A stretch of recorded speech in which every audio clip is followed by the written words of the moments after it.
If you're just getting started in voiceover, what are some ways that you can train and practice voiceover on your own? Of course, you can pay a voiceover coach or you can hire someone to help with training, but what are some things that you can do yourself? That's what we're going to be talking about today on the podcast.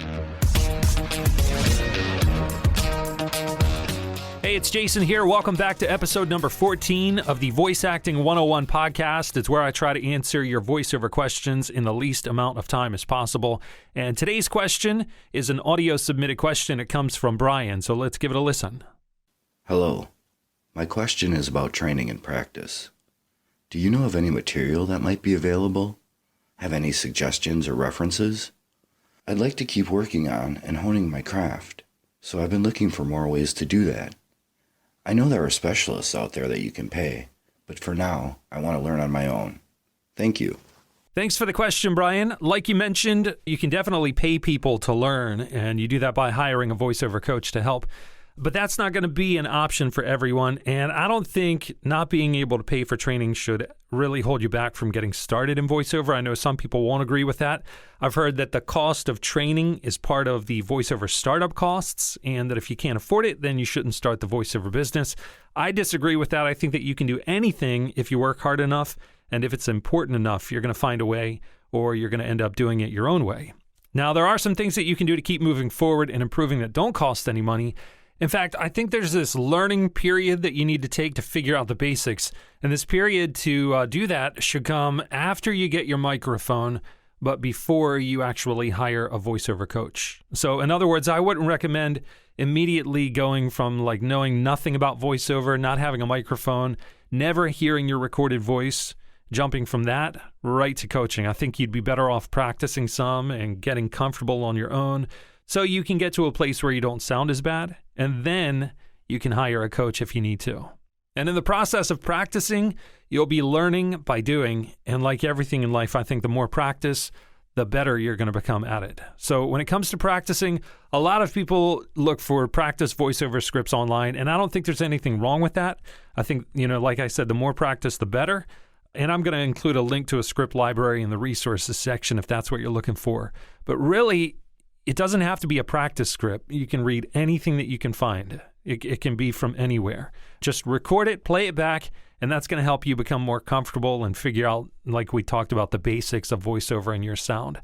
But if you're just reading through like 10 or 20 or however many practice scripts back to back, I'm not sure you're actually learning enough that it's going to make a difference in your performance. And I think that there's a limit to how much you're going to improve from just reading a script. And that's because there's nothing to compare your read to. Also, the danger is, when you feel like you aren't making progress or you have no idea why you aren't being hired for jobs, you're going to end up discouraged. You may even end up quitting voiceover. So instead, I'd recommend that you learn by listening.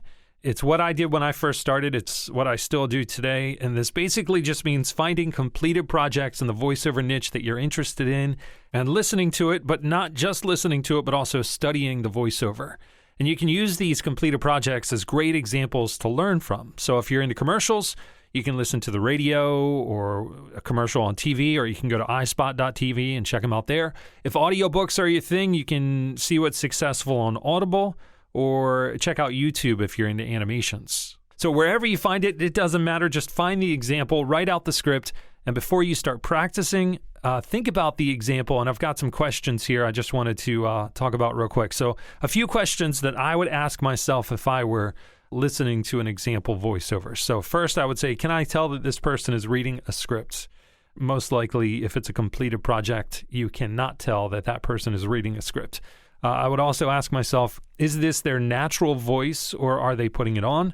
Are any words being emphasized? If they are, if you've written out the script, you might want to bold those words just so that you can put some emphasis on it when you go to do your version of it. Do you notice any up or down voice inflections in the voiceover? A lot of times you won't even notice this, but it's just something to pay attention to and take note of. Is the read the same pace throughout the entire script, or are some lines being read faster or slower? Again, just something to take note of. Does the tone of voice change at any time during the read? Sometimes on scripts, a lot of times actually, there's a transition part of the script, and it will usually go from, it depends on what it is, but many times there's a problem at the beginning, which is read one way, and then the tone of the voice is going to change halfway through at the transition, and it's going to become more positive when it starts talking about the solution. So just listen out for any tone of voice changes. And then what adjectives would you use to describe the read style? Would you say it's conversational? Would you say it's loud and in your face? Would you say it's aggressive, quiet, calm? There's tons of them. What would you say that voiceover sounds like? How would you describe it to yourself? Or if someone couldn't hear that voice, how would you describe that voice? Once you have all that information, then just record your version of the script and compare yours to the example. Find out what's missing. What did you do right? What did you do wrong? Do this over and over. It's a much better way to practice on your own rather than just reading through practice script after practice script. But you also have to keep in mind that, just like how learning by doing has limitations, learning by listening also has its limitations. And that's because it lacks the external feedback that can help so much and that you would get from coaching or training with someone. Now, for some people, listening, practicing, and improving comes easy, and they'll get to the point where they're good enough to start working or start getting work. And that's because they could hear what they needed to change themselves and made the right changes. But for others, it's going to be more difficult to listen and self-correct. And no matter which group you fall into, everyone can benefit from getting some type of feedback. Maybe that's through a voiceover evaluation, the improvement program, or by hiring and working one-on-one with a voiceover coach. But to close this up, my suggestion for practicing on your own would be to learn by listening. I think you can make a lot of progress by listening. So just find an example, study it, record it, and analyze your read to find the ways that you can improve. Do it over and over, and don't be afraid to try something new or something you aren't sure you can pull off. And you can even go off from the example some and just change things up. See how it sounds, and it's going to help to build your range. All right, that's all I've got. If you've got an idea on how to practice or train on your own, leave a comment below. Don't forget to check out the resources section, and I'd love to hear your voice on the podcast. If you've got a question, just record it and click the Upload Your Voiceover Question button that you see on this page to send it in. That's it for this episode. I'll talk to you next time. Have a great week. Hey, thanks for checking out this episode of the podcast. If you want to see another video, there's one waiting for you right here, or you can subscribe to the YouTube channel down in the corner. Or if you want to learn the 5 steps to becoming a voice actor, check out this free guide. It's available to download from voiceacting101.com/get started. All right, that's it. I'll talk to you next time. See ya.